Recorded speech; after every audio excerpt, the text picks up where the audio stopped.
I got these earbuds from Walmart for $1.99. Oh, wow. Nice. Yeah, I'm using like my girlfriend's.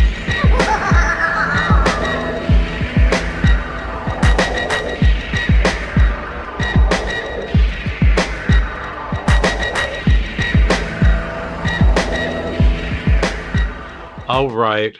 For those in the know, you know Dan Kinem, Adjust Your Tracking documentary fame guy, the guy that keeps VHS alive. And if you happen to have a mom and pop video store, he's probably going to ambush you and stick a camera in your face and, make you be part of his next documentary. Although, for those who don't know, Dan Kinem is the guy behind, as well as this cool documentary he made. He has a website called VHShitfest. Is that correct? Yep. It's Perfect.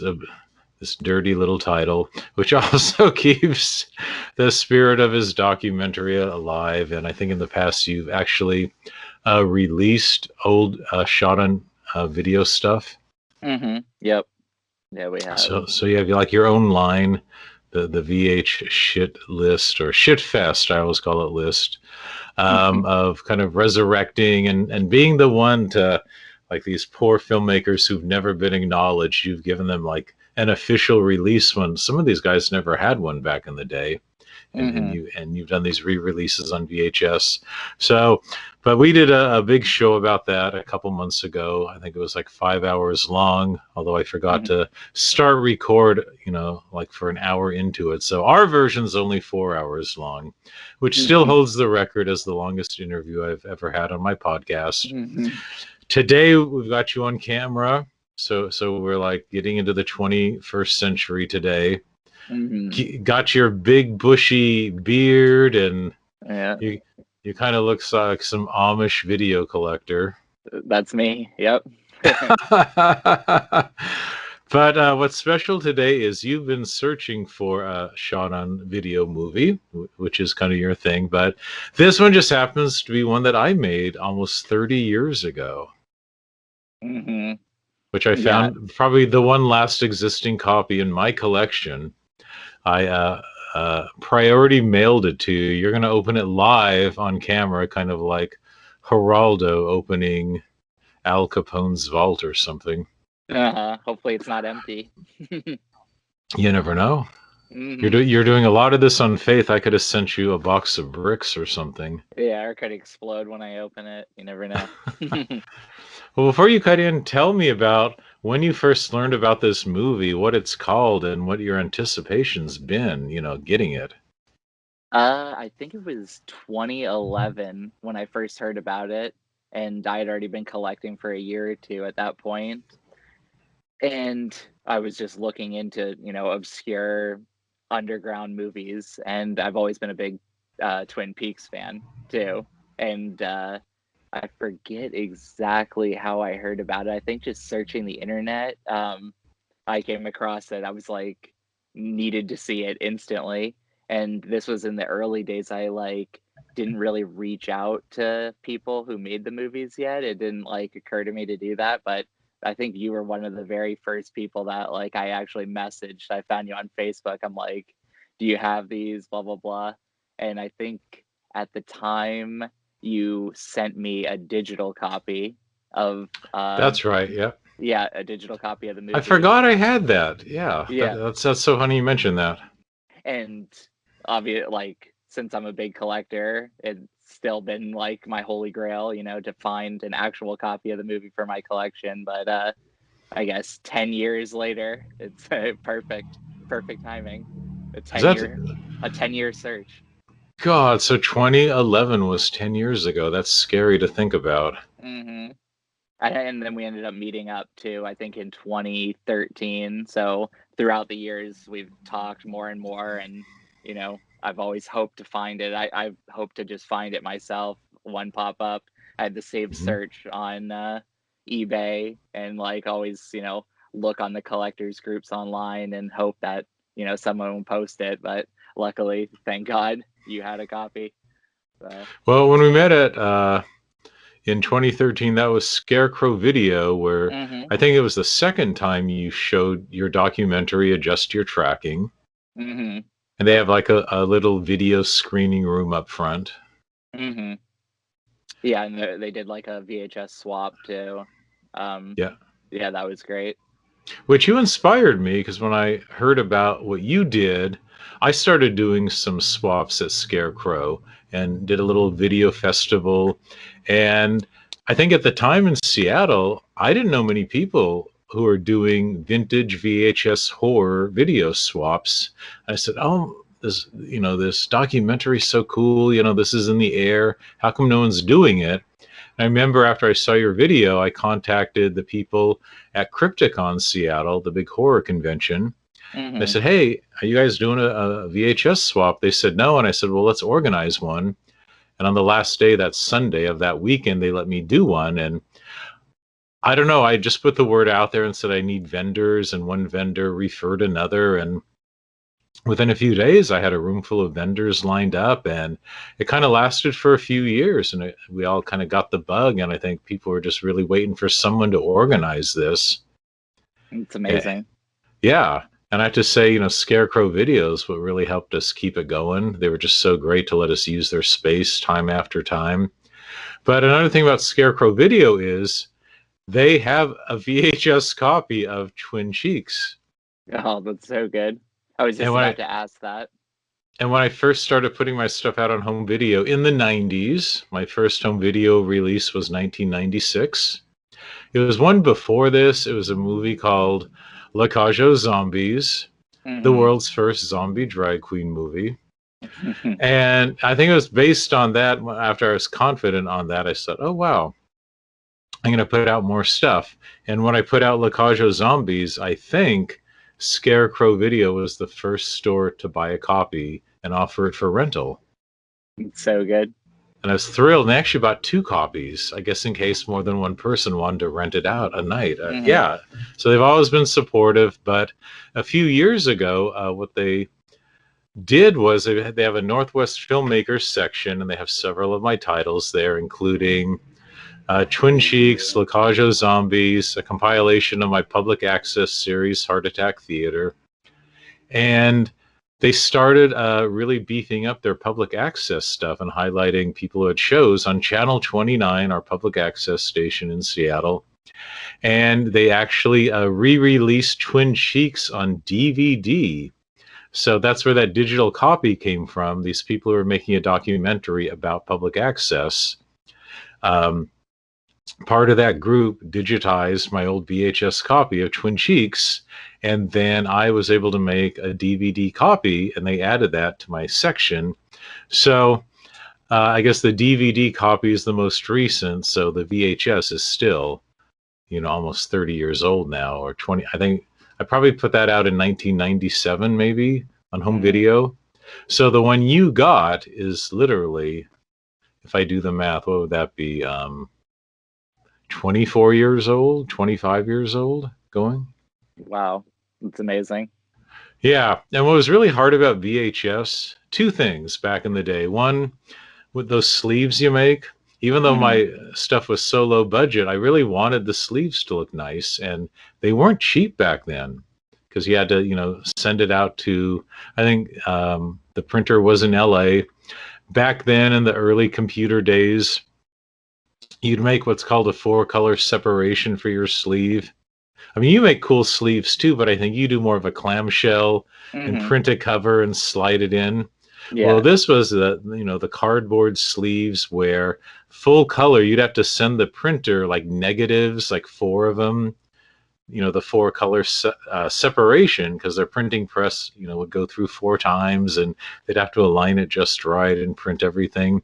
I just remember at the time, my poor little computer, which my picture editing software was what just came with my scanner. Mhm. And I think it was like this watered down version of Photoshop called Photo Deluxe.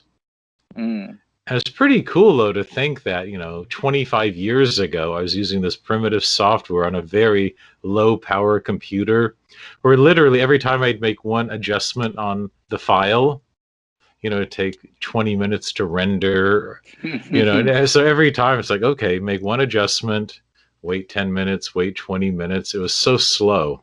Oh my, that's And, crazy. yeah, and you wouldn't like upload this stuff. You would take your final file on a floppy disk. Then I would take that to another local company. And from that, they actually made physical, 4-color separations that look like these big negative things. Then I mailed those to California, crossed my fingers that they arrived okay. But then when you ordered them, even though I, only sold a handful of these videos, I think their minimum order on the printing was 2,500. Mm, So I had to order 2,500 video sleeves. mm. And I kept them for years and years. And, my initial duplication, I think I had 1 or 200 copies of the video duplicated also from this duplicator in LA. Because back then, there weren't local people doing this stuff, massive, copying kind of thing. And for years, I kept all those video sleeves thinking, well, someday I'll have another rash of sales, which I never did. And I hate to say it, I think at one point, I probably threw over 2,000 video sleeves away, just put them in a dumpster because I was so tired of carting them around every time I moved. Oh, that's horrible. So I think I maybe have 2 just plain sleeves left. I think that's why I Mhm. sent you my last video copy left, because you're either going to dub me a VHS copy off that, or I'll Mhm. dub it off a digital file. So when I get that, I'll put it in one of my pristine new sleeves, and I'll feel like Nice. I have an original copy Oh left. yeah. But so you literally had my only remaining copy left. Wow. So good. So you're an Well, thank original you. 1997 off the press run. Oh, that's amazing. Thank you. We I are very actually, welcome. I don't even know if I've seen the cover. I definitely didn't know it was that scarecrow, or else I would have looked at it in person. But yeah, if I've seen the cover, I haven't seen the back cover. I don't know what it looks like, so I'm excited to see. Well, I'm excited to see your reaction. I won't tell you too much, but one thing I'll say about the cover. Here's another thing about these shot on video little gems that you always track down. I think the reason mine doesn't get included with a lot of those is because of my cover. Like, I wanted it to look really good. Mhm. Although, in retrospect, I probably should have made it look really grainy and crappy. Mhm. And I think the really, when you think of the classic SOV videos, they usually took like a freeze frame from the grainy video that they shot it on. Mhm. When I did this, even though I had really low resolution, it was all shot on Super VHS. I actually had an okay camera with me, like a still photography camera with like 35 millimeter film. So Mhm. on the set, I was actually taking 35 millimeter photos. And that's what I did my cover artwork with, is the photos I took on location, which the actual video does not look that good. Uh-huh. So I think I like overstated it, and my fear is when people see that and then see the video, they'll be disappointed. They get their hopes up like this, like a 35 millimeter movie.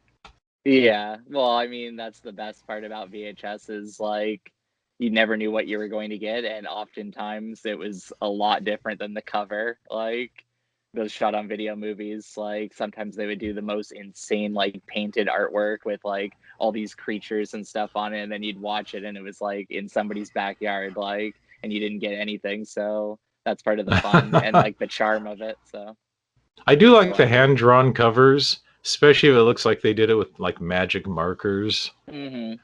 Those are Yeah. inspired, like mutant, monster, alien kind of. Wasn't there Hmm. something hand drawn called mutant something? I remember a big SOV. Mutant something. Um, I don't know. There's so many movies with the word mutant. Uh, Attack of the Mutant Roadkill is one. There's so many. There's so many shot on videos with mutant in it. I'm not sure which one. Well, another thing, back in the day when I had my public access TV show, I would hand write all my opening credits, just not like on a piece of copy paper, then scotch tape it to the wall and just film that on my Super VHS camera. Uh, Then I thought I was getting really fancy when I actually printed them out, you know, on my printer from a computer.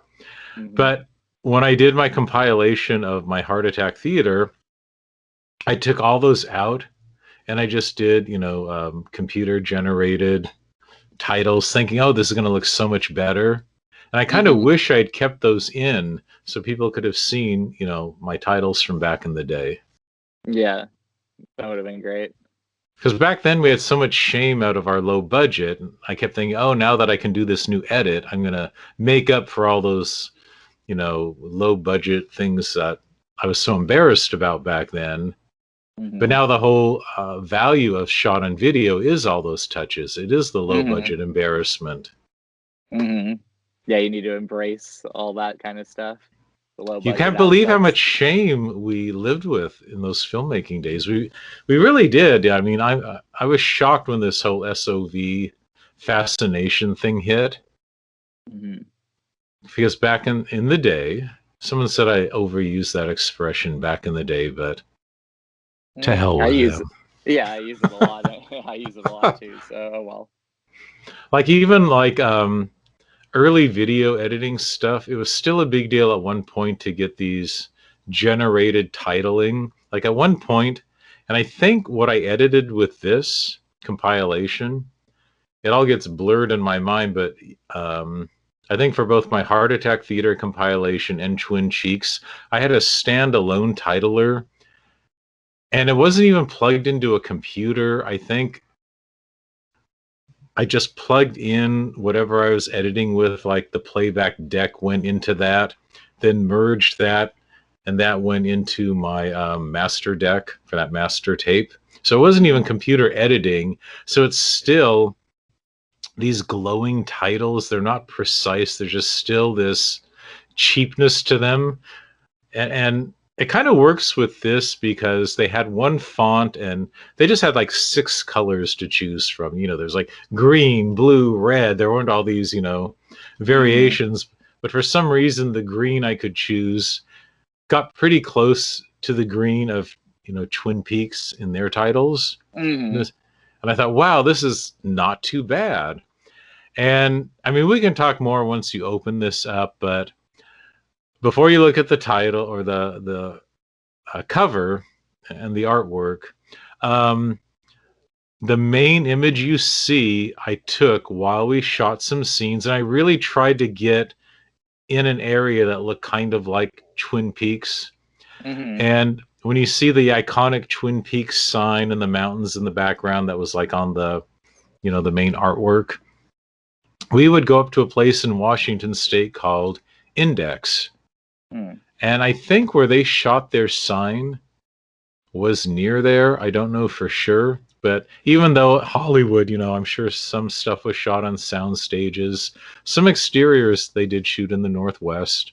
I Yeah, think some of the stuff, there's a place called Snoqualmie Snoqualmie Falls, and there's Falls. a Yep. lodge there. And Mm-hmm. some Yeah, of I've the, stayed there before. okay. And so some of that actually was shot, for the show.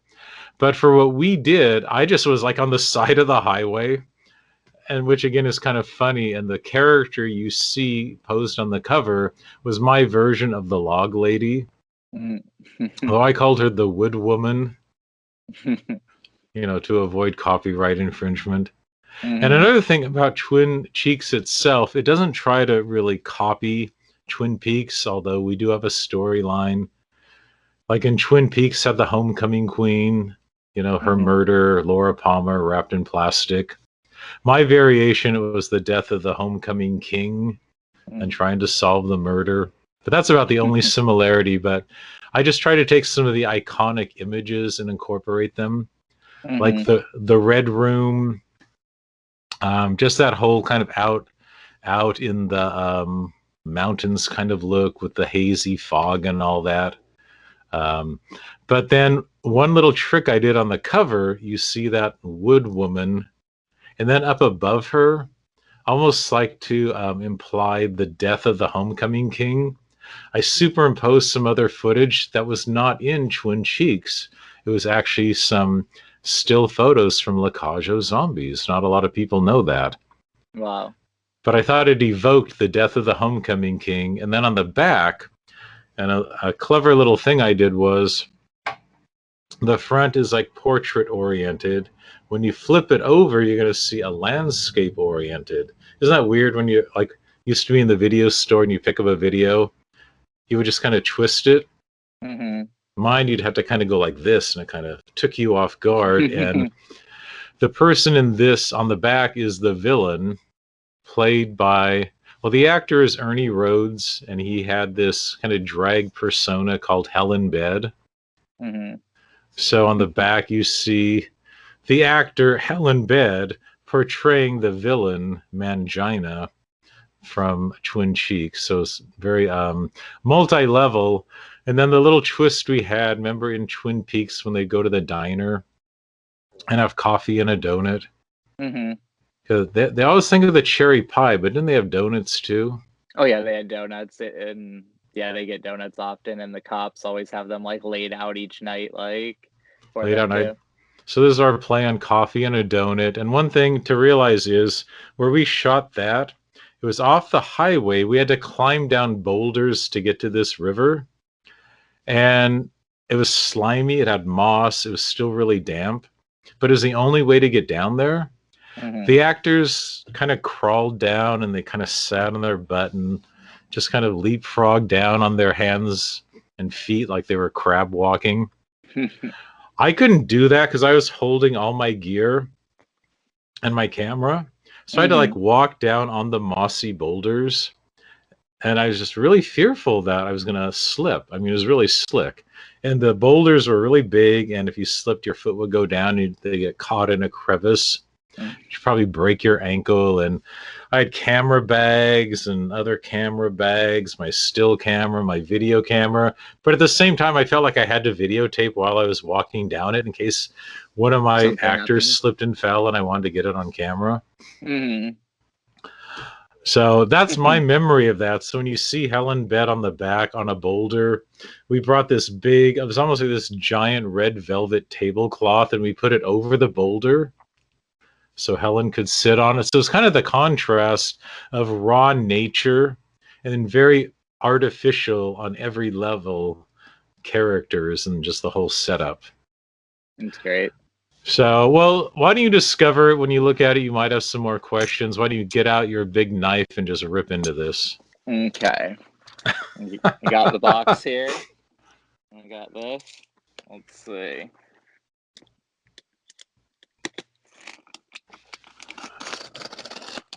Everything's cracked in a million pieces inside of you. Oh no, my biggest fear. That's happened to me. One order of Twin Cheeks that came from the video copier, they sent it to me with no bubble wrap or padding. Oh my. And about 5 of the tapes were crushed when I got them. That's terrible. Yeah. Oh wow. So good. Oh wow. That's amazing. I always took a lot of care in my little blurbs and taglines. Can you read off the top blurb, the title, and then the tagline? The secrets of a small college town, Twin Cheeks, who killed the homecoming king. That's so good. I have definitely never seen this cover before. This is amazing. And then the very bottom, there's a little tagline. There's no such thing as safe sex. It's so good. Unrated, contains strong sexuality. Viewer discretion advised. Nice. It's like promises. So good. There. People want to see the back. That's Hell in Bed. So is it what I kind of you imagine from my description? I once in a while, like a VHS would do something like this where it was like sideways, but almost never. And like this is exactly what you described. Yeah, it's definitely makes it stand out too. I feel like if somebody like picked this up, like the back being sideways, I can't even think of one off the top of my head that did that. There's a few that did where the front was like sideways like that, but the back, that's crazy. So good.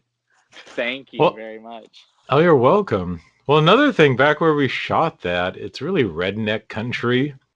So you just have to imagine if there's some hikers or whitewater rafters that may have come by, or hunters or something.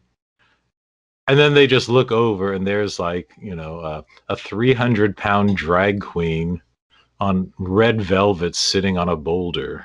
And yeah, that probably would have been crazy to see. It just would have turned into like Deliverance. Oh my god. Yeah. But that was always the fun of our shoots. We were kind of daring back in the day. It was like an adventure for us. It was kind of like even if you don't even think of the filmmaking, just getting to the location was like a thrill sport. Mm-hmm. And like that area of the country is so amazing too. There's like so much like amazing scenery that you could shoot at and like find and discover if you just, explore and walk through the woods basically. So Well, that's when you great. do guerrilla filmmaking and you just show up, without permission, I mean, how would you even get permission to shoot at a place like this? I mean, who do you even Mm-hmm. call up? But the other part is you're on this highway looking for the right spot. And just even to find a little place to, pull over in the shoulder of the road, not even a parking space. And you just kind of assess the situation and say, well, do you guys feel daring? Should we scale this cliff and, Mm-hmm. go down these slimy rocks? I mean, you just make these split second decisions because from up above you go, wow, that looks amazing down there, but how are we going to get there? And then the funny thing is, then when we're done, we go, oh my God, how are we going to get back to the car? How are we going to get back up this hill? True, but it's worth it though. Oh, by the end, you're just such a rush and you go, oh my God, we did it. But if you look on the back, could you read some of the little things on the back? I kind of even forgot what that was.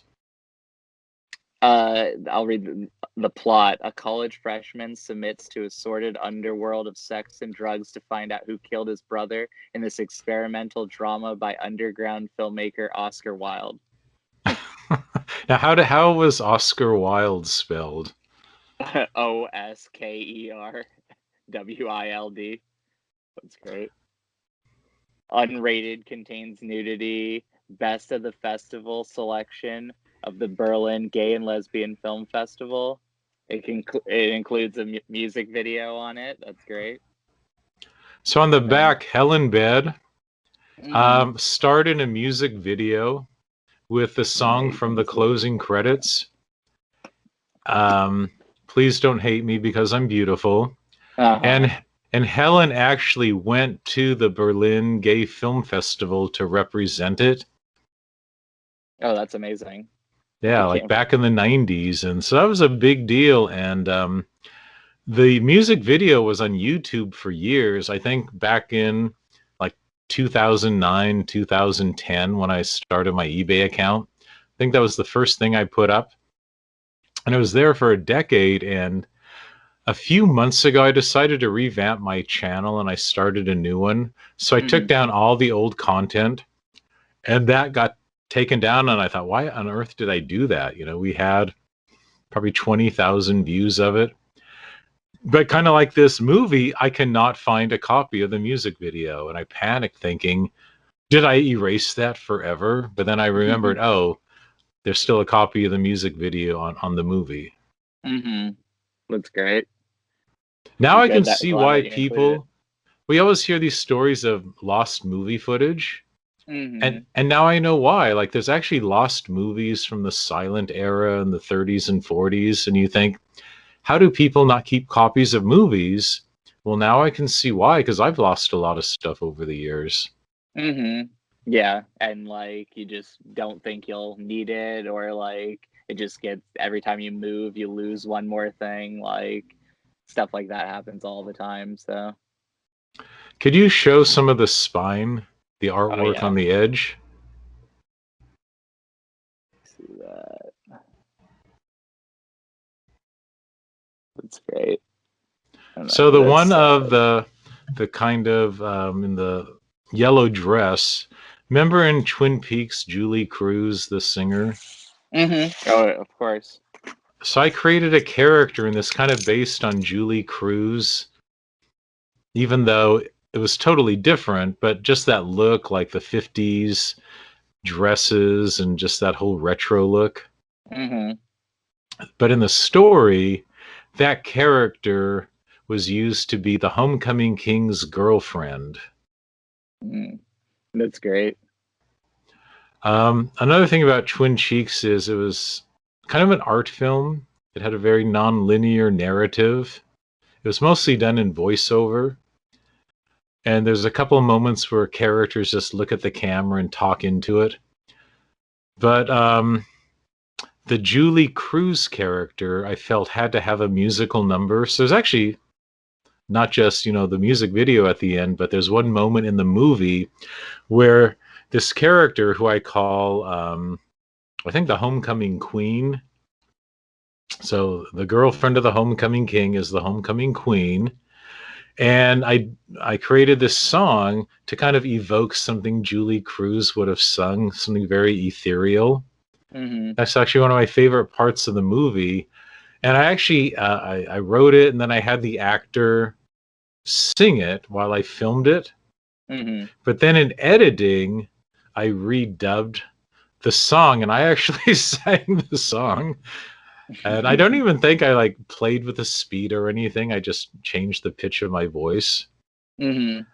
And at the tail end of it, I think I in part did it because I wanted to evoke at the last few words of the song. Remember in Twin Peaks that character in the red room, and he talked backwards, like they had the actor do it backwards and then play it forwards. Mm-hmm. I tried to, just in real time, without any electronic manipulation, make my voice sound like I recorded it backwards and then played it backwards, but I just did it all in real time. And I think I did it pretty well. That's great. So, but this whole thing was so experimental, and I just tried a lot of techniques on it. And I shot this back to back when I was shooting Lakajo Zombies, because generally I don't know why I always shoot projects simultaneously, which also meant there was overlap in the cast between Lakajo Zombies and Twin Cheeks. But Twin Cheeks, I shot a lot of it just in my apartment, and I tried to make it look like 8 different locations, this small 1-bedroom apartment. Another big thing about Twin Cheeks a lot of people may not know is the character that played the homecoming queen was this actor named Bliss, and he played 7 different characters in Twin Cheeks. And half the challenge for me was to say, okay, let me think of a new character for you to play. And he was amazing, and he did performance art down in Los Angeles, but he was from outside of Seattle, and he happened to be up in Seattle at the time. So I had this availability, this pocket of time when I could work with him. And he would just come over to my apartment with a couple of gigantic trash bags full of costumes. And he literally just dumped them all on the floor, just this mountain of costumes. And we kind of go through them, and I said, oh, okay. And we pick this, this, and that. And I said, okay, this will be your character. And a lot of times we just develop a character on the spot. Then I think to also evoke not so much the little guy in the red room, but the spirit of it. So for one moment, for this tiny little musical interlude, we did this weird thing where I had a table and I had Bliss behind it, and I put this cloth over him to make him look small, and then we put his shoes on his hands, and he put the shoes poking out under the cloth, so it looked like he was 2.5 feet tall. And he was kind of moving the feet. And he almost looked like Shirley Temple because he had this big blonde curly wig thing. Just really weird. It just evoked a very David Lynch thing. It was happy. And then at one point, I have him rip his wig off, and he has this shaved head, and he suddenly looks demonic. And the soundtrack, I turned it to really abrupt, scary music. And that was cool. I mean, that was the afternoon, creating that little segment. It was actually something. It almost evoked that scene in Eraserhead, when that one woman's on that stage. Mm-hmm. She's doing her little thing. So we pulled in a little other Lynch things. But to me, that's my memory of it all. So the wood woman on the cover, that's Bliss. the prom queen on the side, that's also Bliss. Then remember in Twin Peaks when Laura Palmer's cousin was a character, that way Cheryl Mhm. Lee got to act.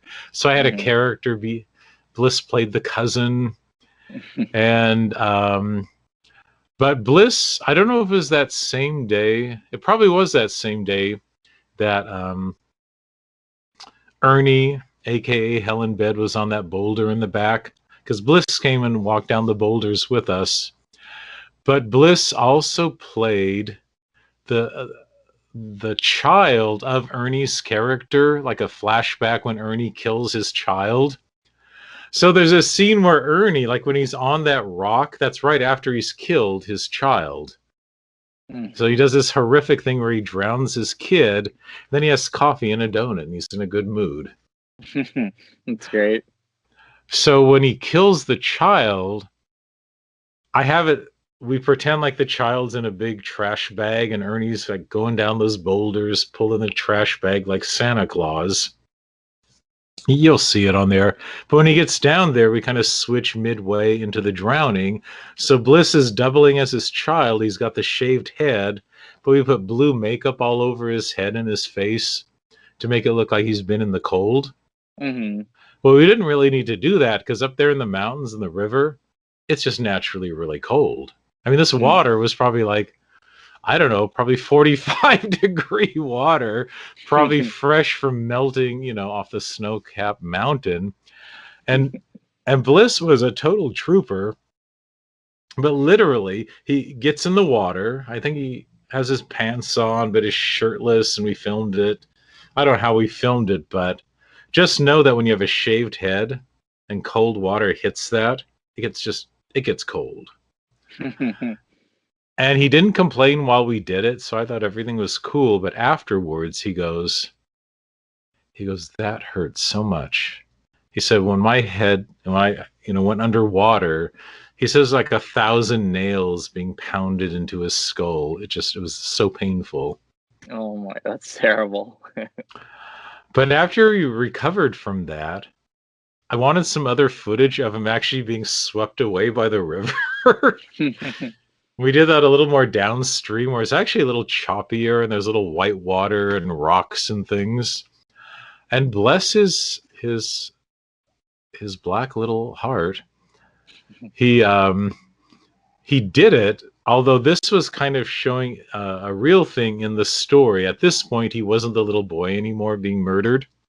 He was the homecoming queen who, I don't know how in the story, maybe she commits suicide or something.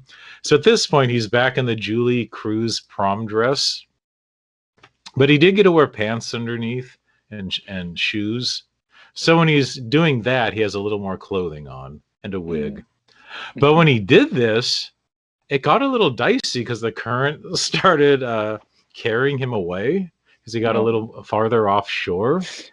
And there were some, kind of sharp rocks out there. So he kind of knew when to stop himself and not get pulled, into the current because he could have just been, 2 miles later.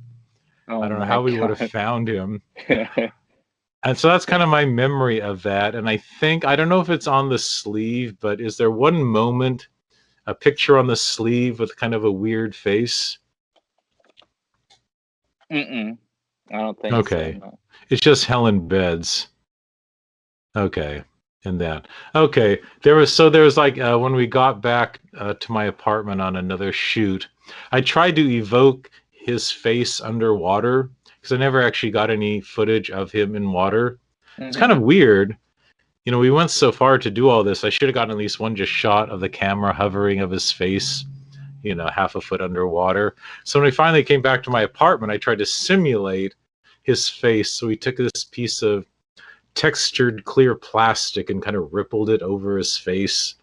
And I shot him and tried to like superimpose that over the water footage.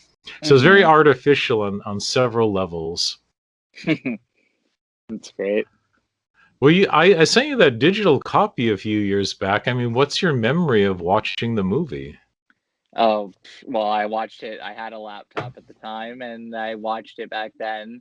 And I remember the second it was great, and like, but obviously watching on a laptop. I would have preferred, to watch on TV. But like my one friend who I made a gesture tracking with, he's a huge Twin Peaks fan too, and like I immediately like showed him. I was like, "You need to take this and watch it," and he like still talks about it. He like loved it too.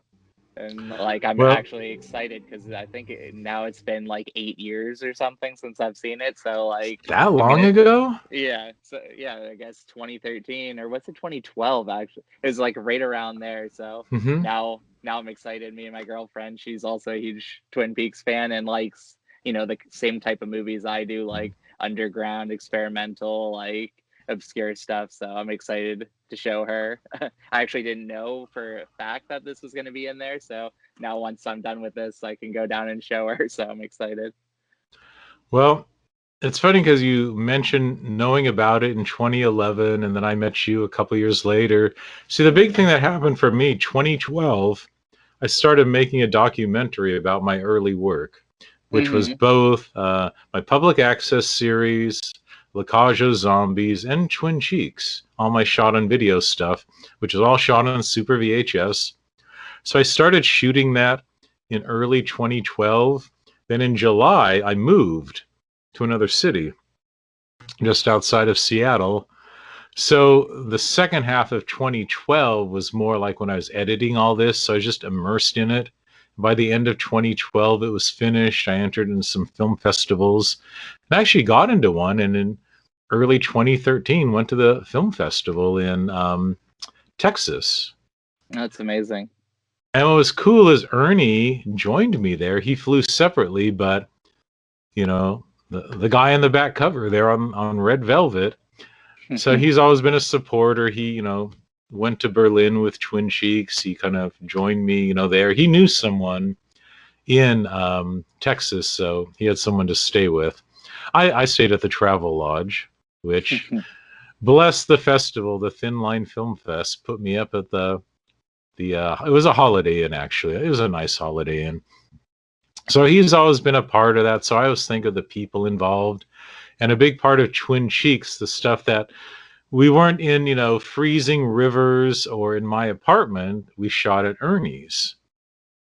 So the part with the college guys, the pizza delivery boys, that's all shot at Ernie's condo.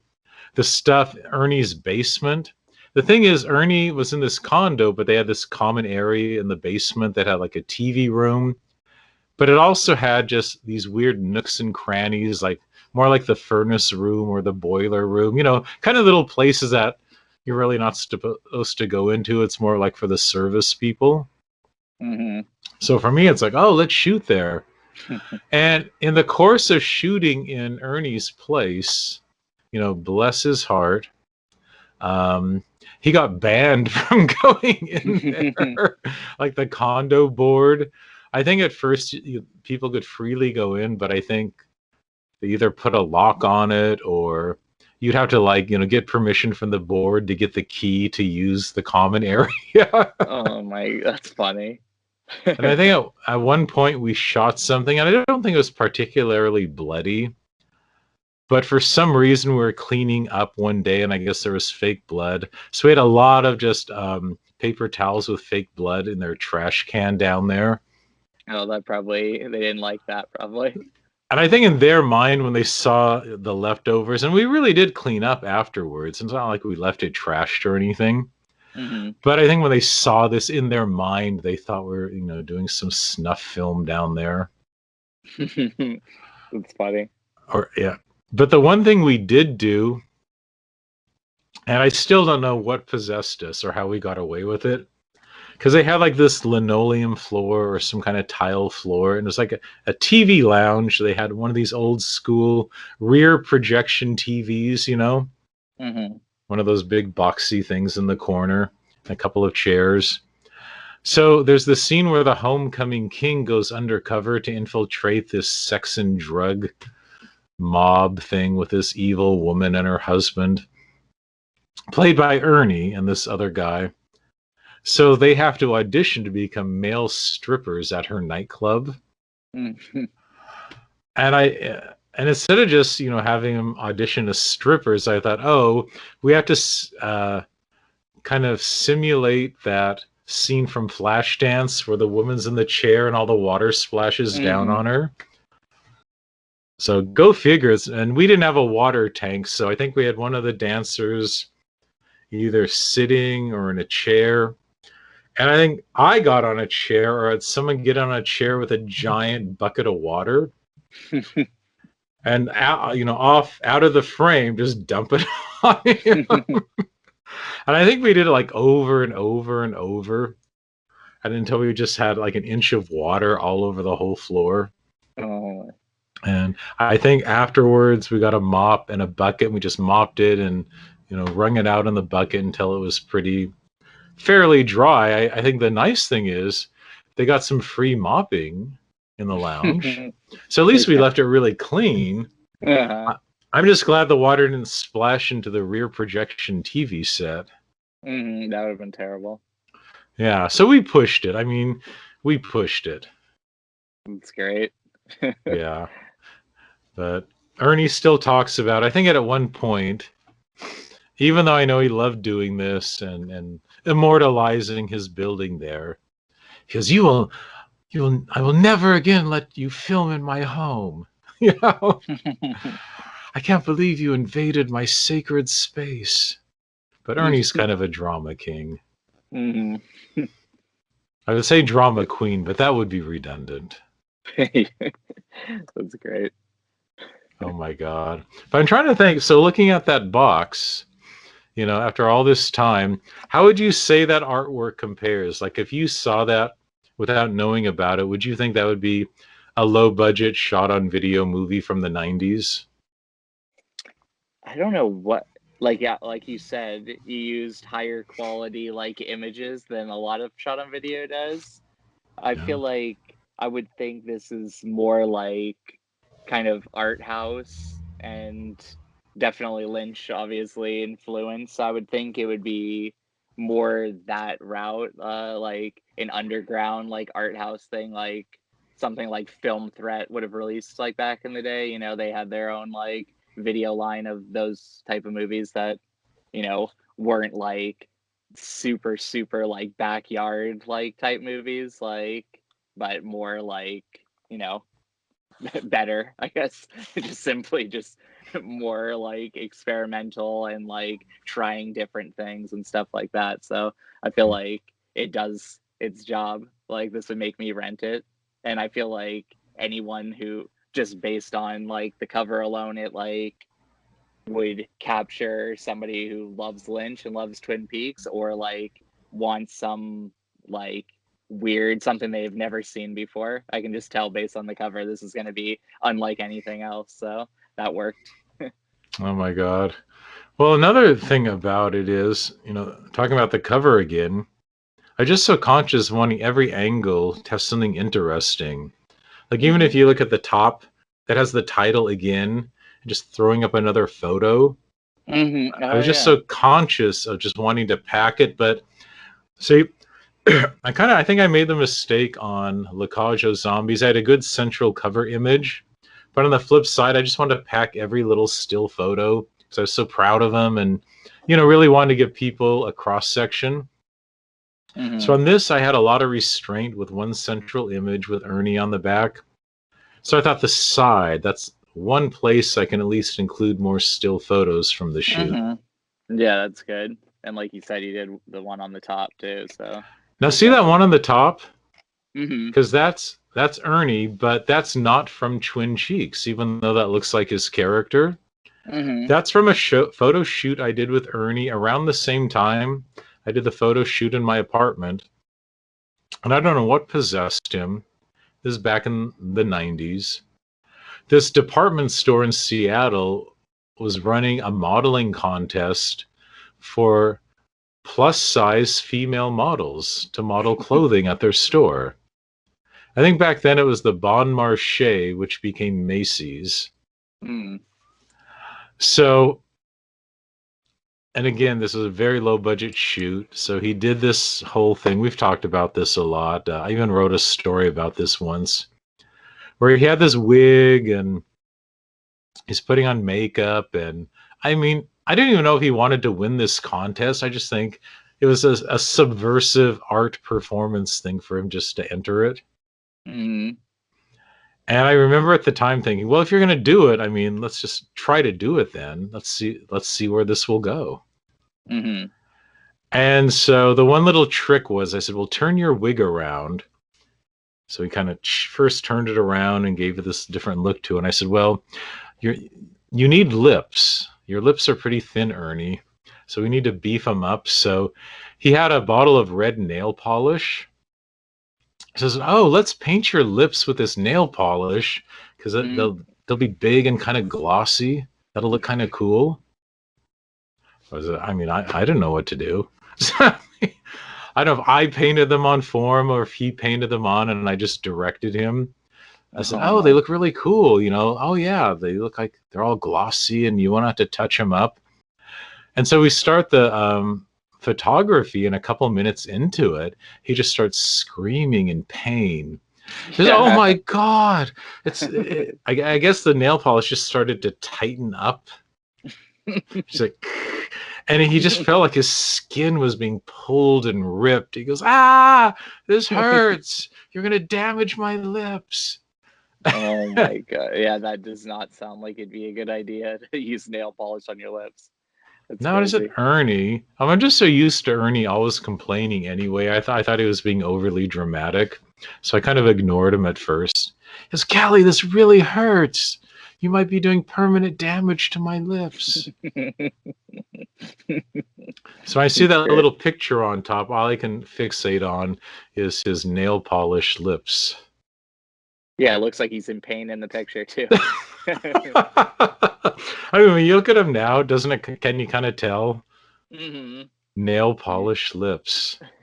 They almost look like those big wax candy lips that Yeah, his people lips got look when you're huge. kids. Yeah, They're it almost worked. that big. Yeah, they're huge. Or do you remember that performance artist Lee Bowery from Mm, the 80s? sounds vaguely familiar, but I'm not sure. I think he was one of the first to do these oversized big, almost like clown Uh-huh. lips when he did this drag performance art.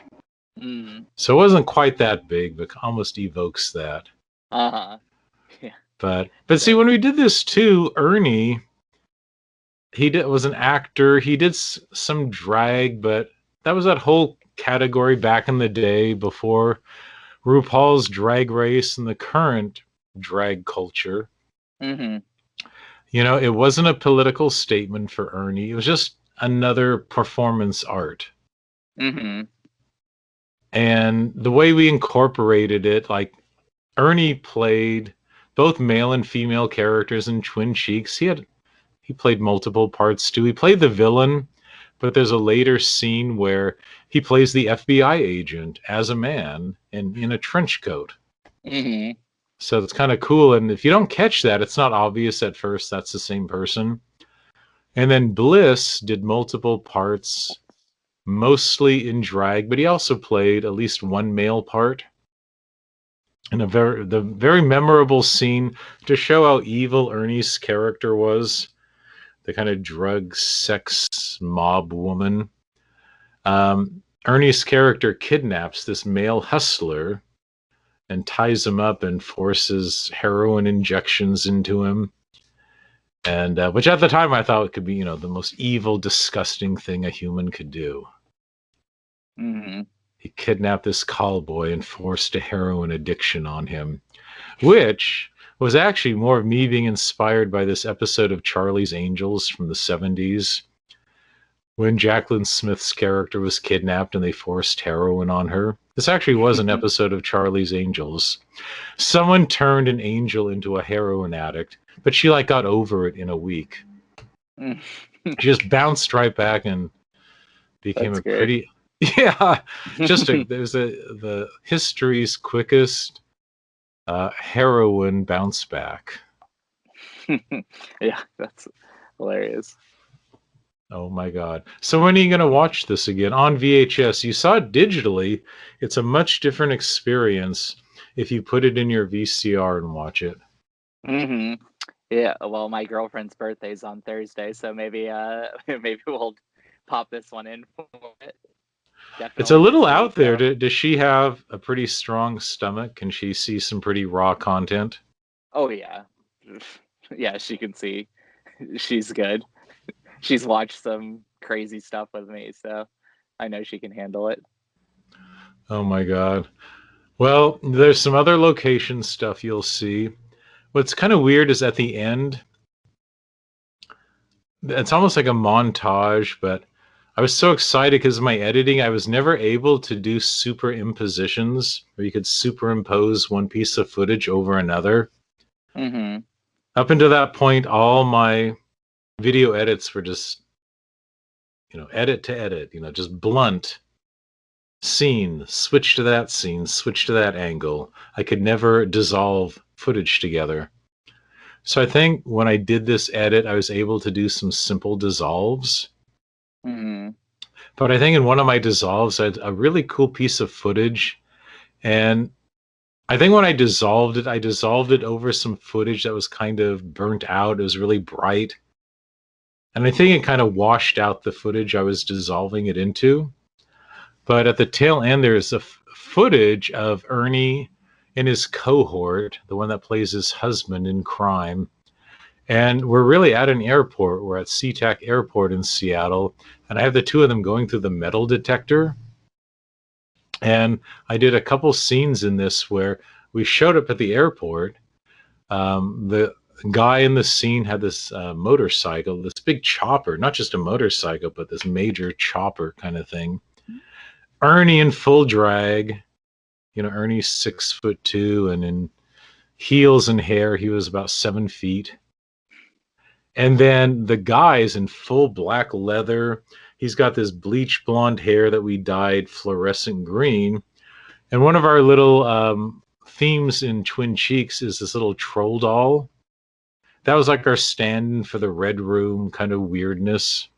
Mm-hmm. And Ernie had this black leather troll doll. It really was this troll doll in black biker leather Mm-hmm. with green hair. And we actually made this guy look like the troll doll in real life.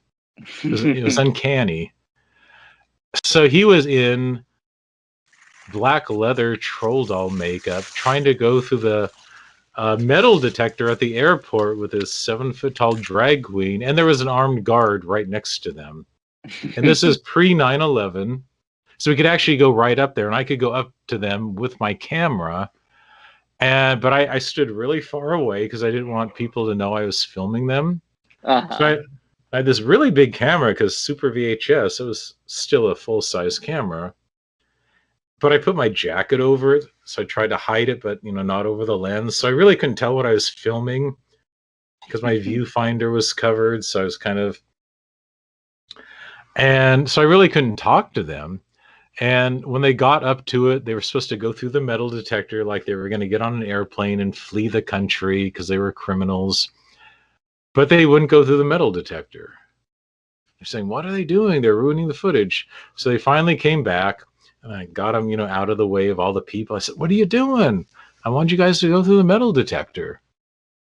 And the guy, Chris, the troll doll guy, said, well, I couldn't. I had a gun on me. Oh I my said, God. what? Why'd you have a gun with you? I said, well, in retrospect, I'm glad you didn't go through the metal detector. Yeah, that would have been You'd all be terrible. busted. But he actually in real life had been a police officer. And he wasn't anymore by the time he was working in my stuff. He'd have to be pretty down and out to be in one of my productions. So, but he still carried a gun. He had a license. I just didn't know he had it on him. But knowing that, that's probably good because some of the filming we did in public, it could have been a dicey situation. He probably could have protected us. Mm-hmm. That's great. Oh my God. That's So, crazy. yeah, those are my main memories. But, there's so much about Ernie and our friendship and just the craziness and bliss and our friendship and creating characters. You see old Seattle in it, probably stuff that doesn't even exist anymore or got torn down. My friend Eric, who plays the innocent blonde guy in it, who is supposed to be, oh, that's it. So when Bliss gets drowned in the cold river, he's like the stunt double for Eric, who plays Ernie's son. And there's some fun stuff where, Ernie's or Eric is this guy in his late 20s, obviously an adult, but we try to make him look much younger, not very successfully. But that's part of our weird, twisted non-reality. Everything's like this weird, twisted dream.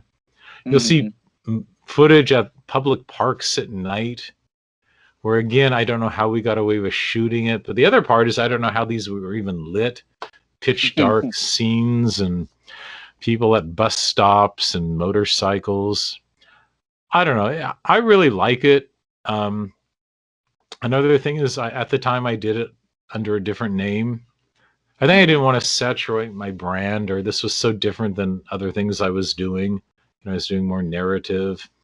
So I think in doing this under another name, Oscar Wilde, kind of gave me permission to get weird and be non-narrative and experimental. Mm-hmm. And what was the other thing I was thinking? So there's kind of that permission there. And then I think just doing non-narrative, I could for the first time just concentrate on the look of it. And whether or not it made narrative sense, I just tried to create really interesting visuals. Mm-hmm. And as a filmmaker, I mean, that was really cool. I didn't have to record dialogue, and that really frees you up.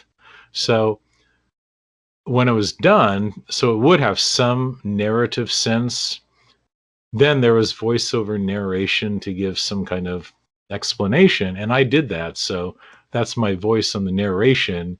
So I'm speaking as if, I think, in the voice of the brother of the dead Homecoming King, even though there is an actor in the movie playing, the brother. He's like the undercover guy that's trying to solve the murder. So I guess I'm the voice of that character. Nice. If that makes sense. Yeah, it does. So it's very meta. His character is supposed to be a college student, so we shot it on campus at the University of Washington. We actually got some okay production values. At the time, I just lived 2 blocks from there, so it's pretty convenient. But for interior scenes, they had this really big, old, Gothic-looking library, the graduate library. So we just went in there and started shooting, although it was really dark in there. But that was kind of fun. But the better footage was on the steps outside of it, because it was daylight and you could just see the architecture and all the people walking by. So I have memories of that. And back in the day, for my Heart Attack Theater, I'd always be shooting around the U District and even some of Lacajo Zombies. So that also, that was my neighborhood. That just, reminds me of my late 80s, early 90s neighborhood, which has changed radically since then. Oh my God. And Scarecrow Video is just down the block from where I used to live, about 5 or 6 blocks. So That's that's awesome. kind of cool too. Yeah. But the University District, in 1993, when I shot this, grunge was still big. That was in the air. And the U District was kind of ground zero for a lot of grunge rock and all that going on. That's great. Yeah. So it's all a time capsule. Well, I know one thing we talked about in that box you open, there's some other things in there. We're going to save them for another segment and episode, but because you inspired me in your documentary with your massive video library and just how you love the hunt and how you've painstakingly hunted down so many tapes over the years.